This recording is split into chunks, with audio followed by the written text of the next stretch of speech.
নমস্কার, গল্পের সাথে কিছুক্ষণে আমি প্রিয়াঙ্কা আপনাদের সকলকে স্বাগত জানাচ্ছি। আমি পাঠ করছি শ্রী সুকান্ত গঙ্গোপাধ্যায়ের একটি উপন্যাস আরশির আকাশ। আজ আমরা এই উপন্যাসের চতুর্থ পর্ব শুনব। গল্প পাঠ শুরু করার আগে আপনাদের কাছে একটা অনুরোধ, যদি গল্প পাঠ ভালো লাগে তাহলে গল্পটাকে একটা লাইক করে দেবেন, আর সম্ভব হলে ফ্রেন্ডস আর ফ্যামিলির সাথে একটু শেয়ার করে নেবেন। চ্যানেলে আজ যদি নতুন এসে থাকেন তাহলে চ্যানেলটাকে সাবস্ক্রাইব করে পাশে যে বেল আইকনটি আছে তার অল নোটিফিকেশনটা অন করে নেবেন। আসুন তাহলে আজকের পর্বটি শুরু করা যাক। হিন্দুদের এত দেবদেবী, কোনো একজনকে বেছে নিয়ে কিছু চাওয়াটা বেশ ঝামেলার ব্যাপার। কার কতটা পাওয়ার সে ব্যাপারেও স্পষ্ট ধারণা নেই আরশির। সে আপাতত নিজেদের বাবুপাড়ার কালী মন্দিরের মাকে স্মরণ করে বলছে, মা, আমাকে সিনেমায় চান্সটা পাইয়ে দাও, না পেলে নিজের মাকে তো খুঁজে বার করা দুষ্কর হয়ে যাবে। আজ অডিশন দিতে গিয়ে ইউনিটের লোকজনের সঙ্গে আলাপ জমানোর চেষ্টা করেছিল আরশি। কেউ তেমন পাত্তা দিচ্ছিল না। সবাই ভাবছে সিলেক্ট হওয়ার জন্য ভাব জমাচ্ছে। বাছাই করে শেষের দিকে যখন দুজন ক্যান্ডিডেট দাঁড়ালো, নিবেদিতা দিয়ে একটু কথাবার্তা বলেছিল। তাও আরশি যখন ফোন নাম্বার চাইল, সে বলেছিল, এখন নিস না ভাই, ফোন ধরে ধরে আমার দুটো কানের অবস্থা খুব খারাপ, সিলেক্টেড হলে নিস। অর্থাৎ তুমি যদি চরিত্রের জন্য পছন্দ না হও, ইন্ডাস্ট্রির বাইরে থেকে গেলে। অন্য ক্যান্ডিডেটটিও খুব স্ট্রং, টাফ কম্পিটিশন, তাই তো ওরা আজ ডিসিশন নিতে পারল না। অন্য মেয়েটির নাম শতরূপা, দেখতে খুবই সুন্দর। কলকাতার নাটকের দলে অভিনয় করে, থাকে টালিগঞ্জে।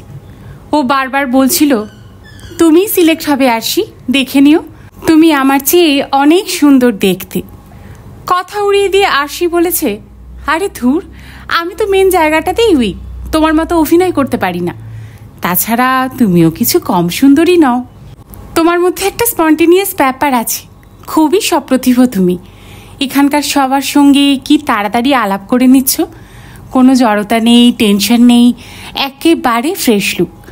নায়িকা হিসেবে নতুন মুখের জন্য এরা এই ধরনের লুকই খোঁজে। শতরূপা নিজের ব্যাপারে প্রায় হাল ছেড়ে কথাগুলো বলেছিল। আরশি কম্পিটিশন পছন্দ করে না, জীবনে ফার্স্ট সেকেন্ড খুব কমই হয়েছে। এবার কিন্তু সে জিততে চায়। কি হয় দেখা যাক। এখন বাবুপাড়ার কালী মায়ের ওপরই ভরসা।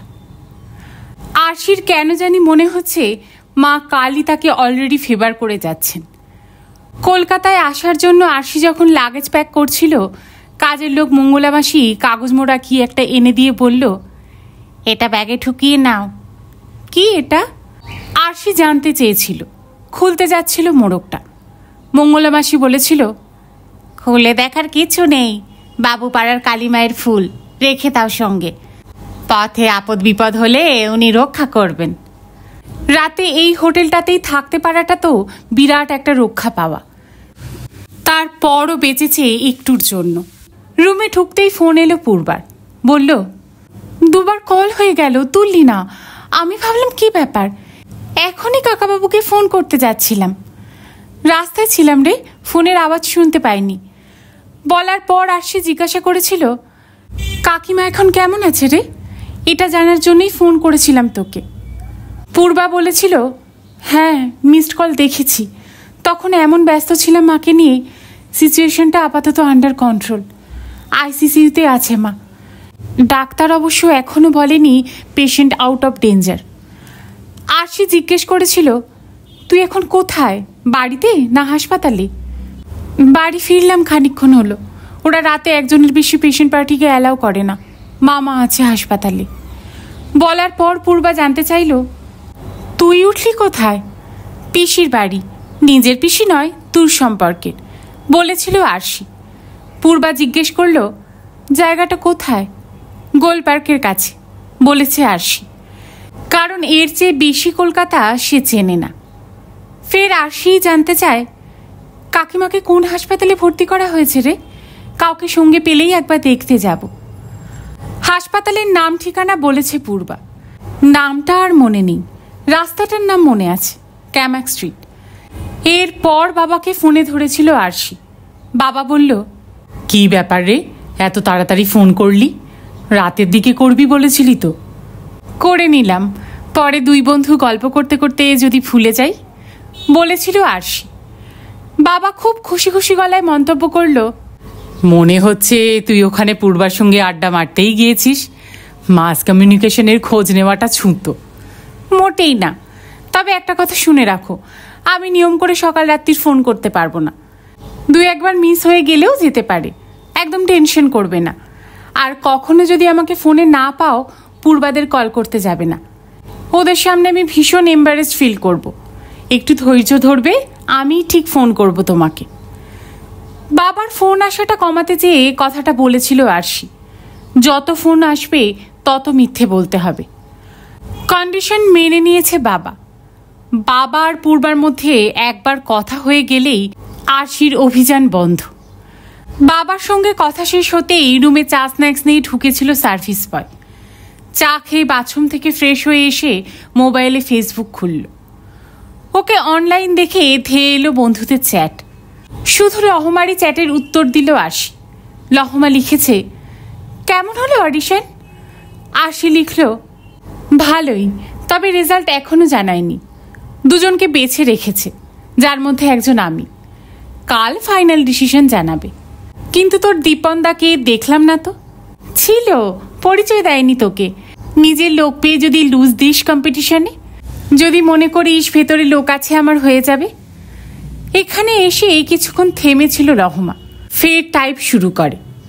দীপনদা বলেছে তো সিলেক্টেড হওয়ার চান্সই বেশি, ইউনিটের সবাই বলছে। অবশ্য পুরোটাই ডিরেক্টরের ওপর ডিপেন্ড করছে, এখন দেখা যাক। Hope for the best.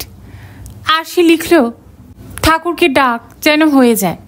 হবেই, ফিরে এসে কিন্তু পার্টি দিতে হবে, লিখল লহমা। আরশি লিখেছে, পার্টি তো হবেই, তোর জন্য কলকাতা থেকে কি নিয়ে যাব বল? একটা হ্যান্ডসাম ছেলে। লেখার পর বেশ কয়েকটা স্মাইলি পাঠিয়েছিল লহমা। তারপর দুই বন্ধু নানা ইমোজি বিনিময় করে শেষ করেছিল চ্যাট। কিছুই করার নেই দেখে ঘরের টিভি চালালো আরশি। একটা হিন্দি সিনেমার মাঝখান থেকে দেখা শুরু করলো। মন বসে গেল তাড়াতাড়ি। রাজস্থানের একটা গ্রামের পটভূমিকায় ছবি। এক বিধবা যুবতীকে নিয়ে গল্প, যার স্বামী সৈনিক, মারা গিয়েছে পাকিস্তানের সঙ্গে যুদ্ধে। আচ্ছা, ওই গ্রামের প্রেক্ষাপটে যারা অভিনয় করছে তারা প্রায় সকলেই শহরের মানুষ, অথচ কি সুন্দর মানিয়ে গিয়েছে গ্রামে। সৌর্যর কথা মতো এরা সকলেই নিজের নামধাম ভুলে গিয়ে অন্য মানুষ হয়ে গিয়েছে। মাও অভিনয় করতে গিয়ে সেই যে ভুলে গিয়েছিল নিজের পরিচয়, 16 বছর পর মনে পড়ল। আরশি জানে এটা আবেগের ভাবনা, বাস্তব অনেক কঠিন। ফোনের গলা শুনে বোঝা যাচ্ছিল যে মা নিজের পছন্দ করা জীবনেই হেরে গিয়েছে, ফিরতে চাইছে পুরনো সংসারে। অথবা মা আর বেঁচেই নেই, ফোনটা করেছে অন্য কেউ, কোনো বদ মতলব আছে তার। মতলবটা কি হতে পারে? এইসব ঘুরিয়ে ফিরিয়ে ভেবে যাচ্ছে আরশি। মাঝে ডিনার নিয়ে এসেছিল সেই ছেলেটা যে আরশির রুমে সার্ভিস দিচ্ছে। খাবারের প্লেট পাল্টে গিয়েছে, একদম নতুন। আইটেম লাঞ্চের চেয়ে ভালো। এইসব জুটছে সৌর্যরই কল্যাণে। ছেলেটা খুবই দায়িত্বশীল, ওর ওপর চোখ বুজে ভরসা করা যায়। তবে আরশি যা জ্বালিয়েছে, মনে হয় না আর দেখা করবে। সৌর্য বলেই দিয়েছে প্রোডাকশনেরও কেউ নয়, সিলেকশনের জন্য ফটো তোলাটাই শুধু ওর কাজ। খাবার দেওয়ার পর সার্ভিস বয় বলেছিল, থালা বাটিগুলো দরজার বাইরে রেখে দেবেন, সকালে নিয়ে নেব। সকালে নেবে কেন? এখনই ঘুমিয়ে পড়বে নাকি? জিজ্ঞেস করেছিল আরশি।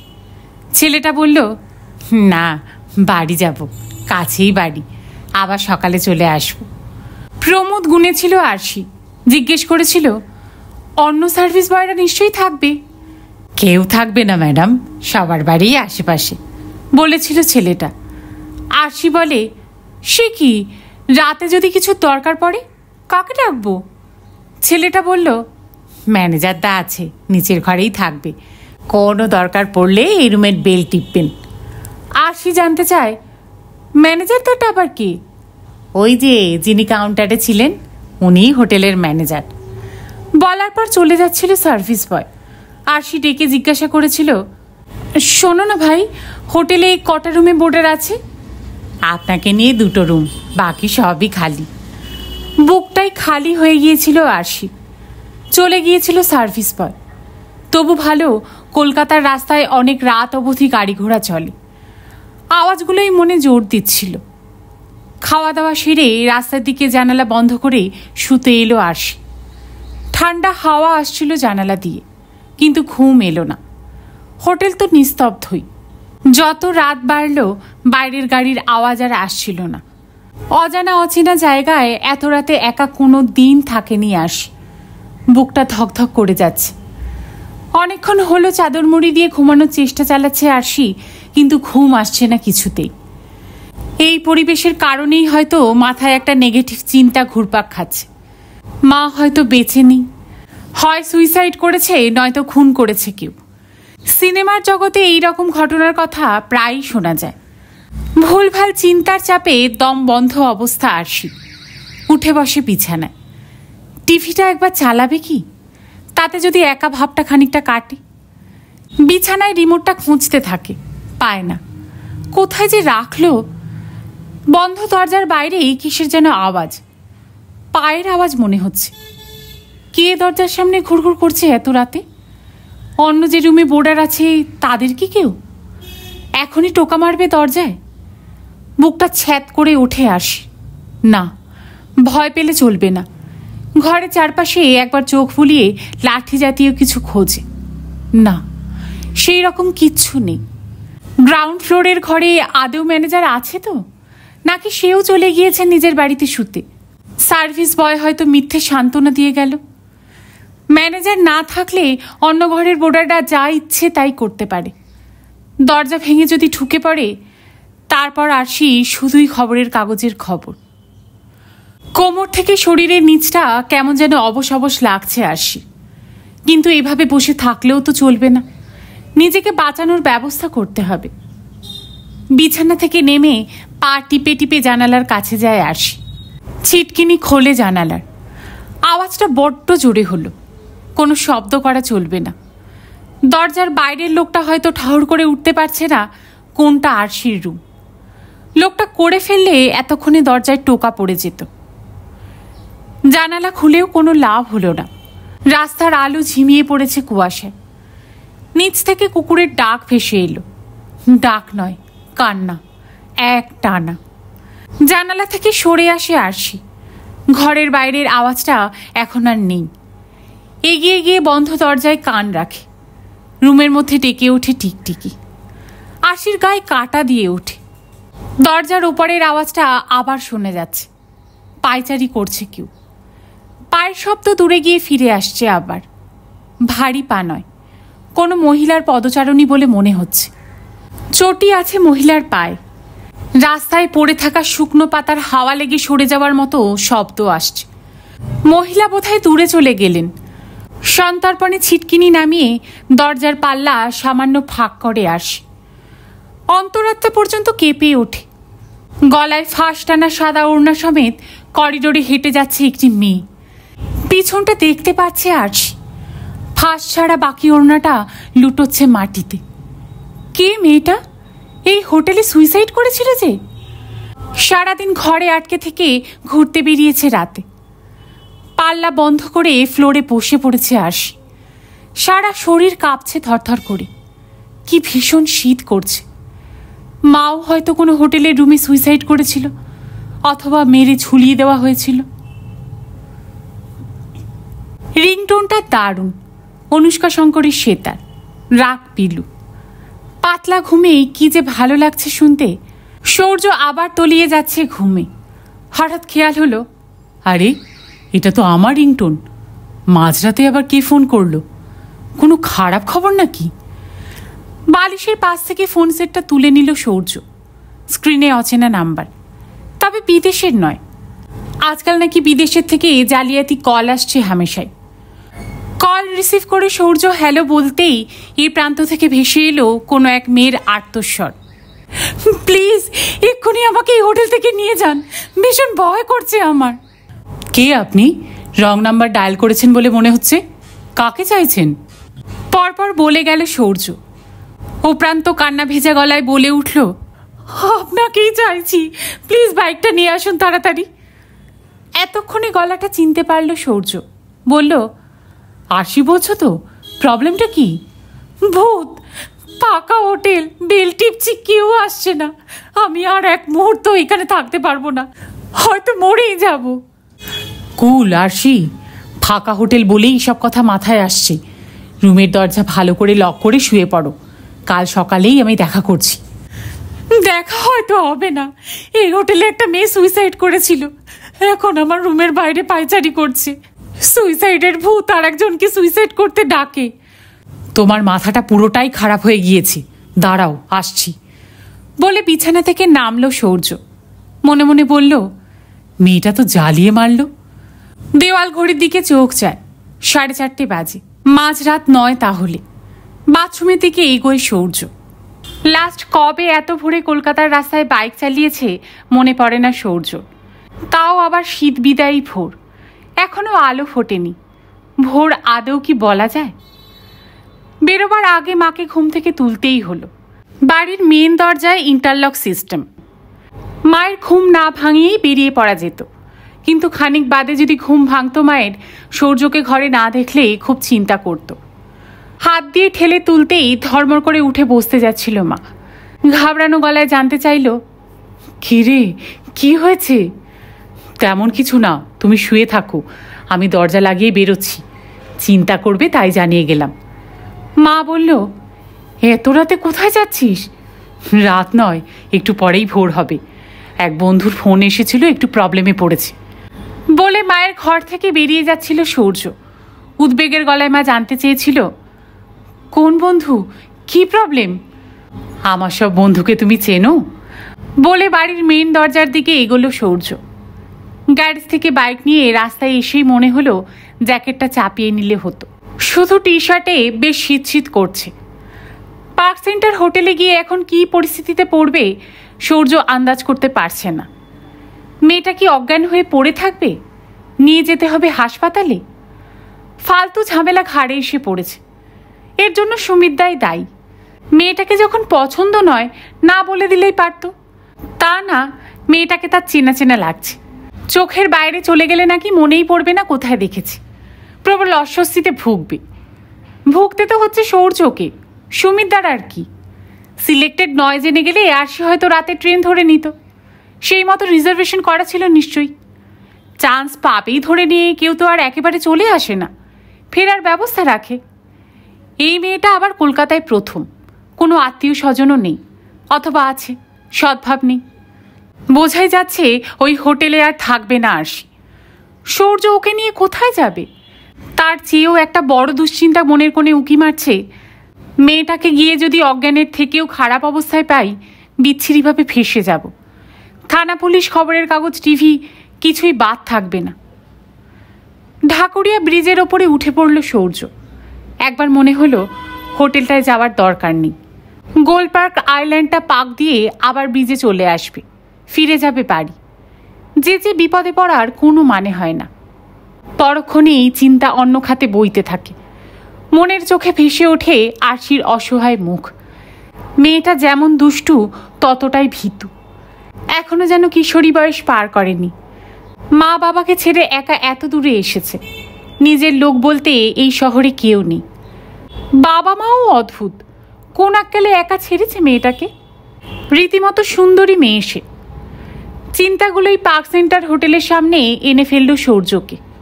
না, বড় অঘটন কিছু ঘটেনি।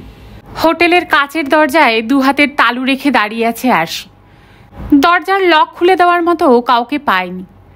কাচের দরজার আগে কোলাপসেবল গেট, তাতেও তালা। বাইক স্ট্যান্ড করে দরজার সামনে যায় সূর্য। যা ভেবেছিল তাই। পিঠে রুকস্যাক সহ আরশি ইশারায় দেখাচ্ছে লক খুলে দেওয়ার মতো কেউ নেই। আঙ্গুল তুলছে রিসেপশনের কাউন্টারের পাশের বন্ধ দরজার দিকে। তারপর হাত আর মুখের ভঙ্গিতে বোঝালো ওই ঘরে কেউ ঘুমোচ্ছে, যার কাছে চাবি আছে। কাচের বন্ধ দরজার বাইরে কথা আসবে না, তাই ইশারাই সম্বল। হাত তুলে আরশিকে শান্ত থাকার নির্দেশ দিল সূর্য। ট্র্যাকস্যুটের লোয়ার থেকে বের করলো মোবাইল। কাচের দরজায় বড় করে লেখা হোটেলের নাম, ফোন নাম্বারটা দেখে মোবাইল থেকে কল করল। বেজে উঠল রিসেপশন কাউন্টারের ফোন। সূর্য শুনতে পাচ্ছে নিজের ফোন। আরশি ঘুরে তাকালো কাউন্টারের দিকে। বেজে যাচ্ছে ফোন। অবশেষে খুলে গেল আরশির দেখানো সেই রুমের দরজা। ঘুম চোখে বেরিয়ে এলো রিসেপশনের লোকটা, পরনে গেঞ্জি আর লুঙ্গি। কাউন্টার থেকে তুলে নিল ফোনের receiver. Good morning, hotel park centre.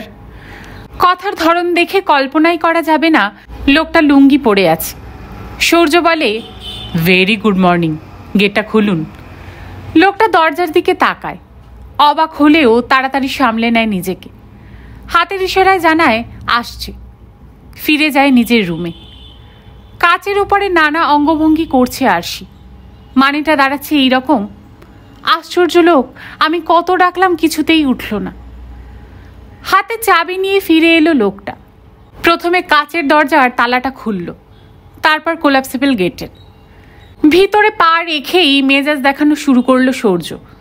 কী ব্যাপার, বোর্ডার এত করে ডাকছে, দরজা খোলেননি কেন? যেই ফোন করলাম কাস্টমার আসবে ভেবে উঠে এলেন। খালি বিজনেসের চিন্তা, তাই না? লোকটা একটু কাচুমাচু হলো বটে, তবে উত্তর দিতে থাকলো স্পষ্টভাবে। বলল, ওর ডাক আমি শুনেছি। দরজায় ধাক্কা দিয়ে বলেছিলেন গেট খুলে দিন, আমি বেরিয়ে যাব। আমার ভীষণ ভয় লাগছে। ভয় লাগার কি আছে, কিছুই বুঝলাম না। মনে হচ্ছিল দিদিভাই একটু অন্য রকমের, বড় লোকের খেয়ালি ধরনের মেয়ে। রাত শেষ হয়নি, গেট যদি খুলে দিই, কোথায় গিয়ে কোন বিপদে পড়বে, দোষ তখন হবে আমার। লোকটা বিবেচনার কাজ করেছে। সূর্য তাই কিছু বলতে পারল না। আরশি লোকটাকে বলে, আমি যে রুম থেকে বারবার বেল টিপে যাচ্ছিলাম, তখন আসেননি কেন? এলে ভয় হয়তো একটু কাটতো, চলে যাবার কথাও বলতাম না। বেলটা খারাপ হয়ে আছে দিদিভাই, ইলেকট্রিশিয়ানকে কবে থেকে ডাকছি, কিছুতেই আসছে না। বেলটা খারাপ হয়ে নেই, খারাপ করে রেখেছেন যাতে ঘুমের ডিস্টার্ব না হয়। বলার পর আরশি কাঁধের ব্যাগ সামনে এনে কাউন্টারে গিয়ে রাখে। ব্যাগের চেন খুলতে খুলতে বলে, যাক ওসব ছাড়ুন, বিল কত হয়েছে তাড়াতাড়ি বলুন। লোকটা কাউন্টারের পেছনে যায়। কম্পিউটার অন করে চোখ বোলায় হিসেবে, কিবোর্ডে সুইচ টেপে প্রিন্টার থেকে বেরিয়ে আসে বিল। সেটা আরশির হাতে দিয়ে বলে, ভয়টা কী নিয়ে পেলেন বলুন তো? পার্স থেকে টাকা বের করতে করতে আরশি বলতে থাকে, যে মেয়েটা সুইসাইড করেছিল আপনাদের হোটেলে, একটু খরচা হলেও তার শ্রাদ্ধ শান্তি করুন। রাত হলে হোটেলের বারান্দায় ঘুরে বেড়ায় সে। টাকা হাতে নিয়ে আরশির দিকে অবাক হয়ে চেয়ে রইল লোকটা। তাতে আরশির ভ্রুক্ষেপ নেই। ব্যাগ পিঠে নিয়ে সূর্যকে বলে, চলুন, বাজে হোটেল একটা, এই ফুতুরে হোটেলের নাম লিখে ফেসবুকে স্ট্যাটাস দেব আমি, লোকে যেন না ওঠে এখানে। বাইরের চোখের পাতা সামান্য খুলেছে কলকাতা। না খুলে উপায় আছে? পাখিদের যা চেঁচামেচি। কিছু মানুষ ইতিমধ্যে বেরিয়ে পড়েছে মর্নিং ওয়াকে। পার্কের পাশে খুলে গিয়েছে চায়ের দোকান। গাছের নিচে সেই দোকানের সামনে দাঁড়িয়ে সূর্য আর আরশি। দুটো চায়ের অর্ডার করে সূর্য আরশিকে জিজ্ঞাসা করেছে, এবার কোথায় উঠবে?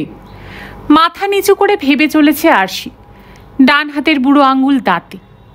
সূর্য ফের বলে, কি হলো, কোথায় উঠবে এখন? মাথায় আসছে না তো, তেমন কোনো জায়গা থাকলে কি আর হোটেলে উঠতাম? তার মানে আবার একটা হোটেলেই উঠতে হবে, এবং তোমাকে বাইকে বসিয়ে সেটা খুঁজতে হবে আমায়, বলল সূর্য। আরশি বলে, এখন আবার সব হোটেলের দরজা বন্ধ, ডেকে তোলো, রুম পাওয়া যাবে কিনা জিজ্ঞাসা করো, হাজারো ঝামেলা।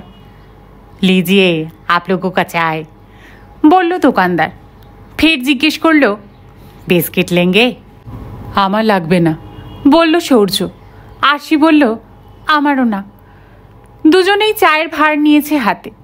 চুমুক মেরে আরশি বলল, দারুণ করেছে চাটা, এই সময় খেতে যা লাগছে না, টেরিফিক।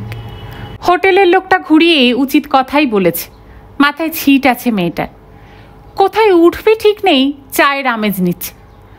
সূর্যকেই ঠিক করতে হবে কোথায় নিয়ে যাবে একে। অন্য কোনো হোটেল দেখতে হবে। নিবেদিতাকে বলে দেখা যেতে পারত আরশিকে রাখবে কিনা, মেয়েটাকে ওর পছন্দ হয়েছে। কিন্তু নিবেদিতা 9টার আগে ঘুম থেকে ওঠে না, ফোন খোলে তারও পরে।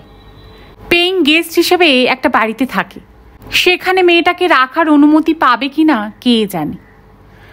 দুজনের চা শেষ, ভাড়ও ফেলা হয়ে গিয়েছে। দাম মেটালো আরশি। সূর্য বলল, হোটেল ছাড়া আর তো কোনো গতি নেই দেখছি, চলো এখন হোটেল খুঁজতে থাকি। চট করে পাওয়া যাবে না, আমি তো দেখলাম একলা মেয়েকে কেউই থাকতে দিতে চায় না। তার চেয়ে একটা সিম্পল সলিউশন বলি। বলো। আমাকে আপনার বাড়ি নিয়ে চলুন। রীতিমতো হোঁচট খায় সূর্য। বলে, আমাকে চেনো না, জানো না, আমার বাড়িতে গিয়ে উঠবে? মনে এতটুকু ভয় নেই তোমার? আপনাকে তো কাল থেকে দেখছি, দেখা হওয়ার পর থেকেই সাহায্য চেয়ে জ্বালিয়ে মারছি, একবারও মুখ ঘুরিয়ে নেননি। কোন দুঃখে আপনাকে ভয় পাবো? তবে হ্যাঁ, আপনি যদি বিয়ে করে থাকেন, আপনার স্ত্রী হয়তো আমাকে থাকতে দিতে রাজি হবেন না। তবে মনে হয় না আপনার বিয়ে হয়েছে। এত অল্প বয়সে কোনো বুদ্ধিমান ছেলে বিয়ে করে না। আপনাকে আমার বোকা বলে মনে হয়নি। ধন্যবাদ বোকা না ভাবার জন্য, কিন্তু আমার মা তো আপত্তি জানাতে পারে তোমার থাকার ব্যাপারে। বাড়িটা মায়েরও। আমার মনে হয় না আপত্তি করবেন আপনার বাবা মা, যারা নিজের ছেলেকে এমন সুশিক্ষায় মানুষ করেছেন যে ছেলে পরের বিপদে ঝাঁপিয়ে পড়ে, তারা কেন আমার সমস্যা বুঝবেন না? সূর্যর বুঝতে অসুবিধা হয় না আরশির তোষামোদি। আবার কথাগুলো যে একেবারে যুক্তিহীন তাও বলা যায় না। বাবার কথাটা এনে ফেললো বলে মনটা নরম হলো সূর্য। হোটেলে না তুলে আরশিকে বাড়ি নিয়ে গেলেই খুশি হতো বাবা। এক্ষেত্রে মাও আপত্তি তুলবে না। তবে ট্যাকফুলি বুঝে নেবে আরশির অসহায়তা কতটা জেনুইন। এত চিন্তা করছেন কেন? রাতে তো থাকছি না। দুপুরে রেজাল্ট জানার পর প্রথম ভলভো বাসটা ধরেই ফিরে যাব। যদি সিলেক্টেড হইও, শুটিং তো আর কাল থেকে শুরু হয়ে যাবে না। গার্লফ্রেন্ডের কাছে জবাবদিহিও করতে হবে না আপনাকে। হঠাৎ গার্লফ্রেন্ডের কথা এলো কেন এখানে? সবিষয়ে জানতে চাই সূর্য। আরশি বলল, এত কম চেনা একটা মেয়েকে বাড়িতে নাইট স্টে করতে দিলে আপনার গার্লফ্রেন্ড রাগ করতেই পারে। আমি হলেও করতাম। কপট উচ্ছ্বাসে সূর্য বলে ওঠে, গুড আইডিয়া, চলো গার্লফ্রেন্ডের বাড়িতেই নিয়ে যাই তোমাকে। সূর্য হাত বাড়িয়ে ধরতে যাচ্ছিল আরশির কুনুই। আরশি পিছিয়ে যেতে যেতে বলল, এই না না না, আপনার গার্লফ্রেন্ডের বাড়িতে আমি উঠবো না, সেটা ঠিক হবে না। প্রচুর জেরার মুখে পড়তে হবে আমাকে। আরে যাইয়ে না, কুছ নেই হোগা, মজা পেয়ে বলে উঠল চাওয়ালা। কথাগুলো শুনে বলল নাকি না শুনে বোঝা গেল না। সূর্য ততক্ষণে ধরে নিয়েছে আরশির কুনুই। বাইকের কাছে নিয়ে গিয়ে বলল, যাবে তো চলো, না হলে দাঁড়িয়ে থাকো এখানেই। এখন চারপাশ অনেকটাই পরিষ্কার। আরশি চলেছে সূর্যর বাইকে। হাওয়ায় চোরা শীত, দুজনের মাথাতেই হেলমেট নেই। আরশি জিজ্ঞেস করছিল, হেলমেট পরতে হবে না? সূর্য বলল, এত ভোরে ট্রাফিক রুল অনেক লুজ থাকে, তাছাড়া আমি সাবধানেই চালাই, তুমি পরতেই পারো। ধুর, হেলমেট আমার একেবারে যাচ্ছে তাই লাগে, মাথায় যেন ব্যান্ডেজ বাঁধা, আশপাশটা ভালো করে দেখাই যায় না, বলেছিল আরশি। সূর্য কিন্তু সত্যিই সাবধানে চালাচ্ছে বাইক। রাস্তা ফাঁকা, তবু স্পিড তুলছে না। খানিক আশঙ্কার গলায় আরশি জানতে চায়, আপনি কি সত্যিই আমাকে প্রেমিকার বাড়িতে নিয়ে যাচ্ছেন? তাই তো বললাম। আপনার প্রেমিকা যদি আমাকে থাকতে না দেয়, তখন পারমিশন চাইবো তোমাকে আমার বাড়িতে নিয়ে যাওয়ার। সূর্যর দু কাঁধ ধরে বসেছে আরশি। এক কাঁধে আলতো কিল মেরে বলে, এবার বুঝেছি আপনি আর কি মারছেন। সূর্য মিচকি হাসে। আরশি পেছনে বসেও সূর্যের মুখখানা কল্পনা করতে পারে। এগিয়ে চলেছে বাইক। আরশি বলে ওঠে, আপনি কি পারফিউম মেখেছেন? গন্ধটা কিন্তু দারুণ। ভোরবেলা পারফিউম মেখে বেরিয়েছি, তাও আবার একটা মেয়েকে ভূতে ধরেছে শুনে হাসতে হাসতে বলে ওঠে সূর্য। আরশি বলে, এই না, আমি কিন্তু সিরিয়াস। গন্ধটা আপনার সঙ্গে দেখা হওয়ার পর থেকেই পাচ্ছি। আর একটা ব্যাপার, গন্ধটা কেমন যেন চেনা চেনাও লাগছে। চেনা বলে একটু চুপ করে গেল সূর্য। একটু ভেবে নিয়ে বলে, এখন পাচ্ছ?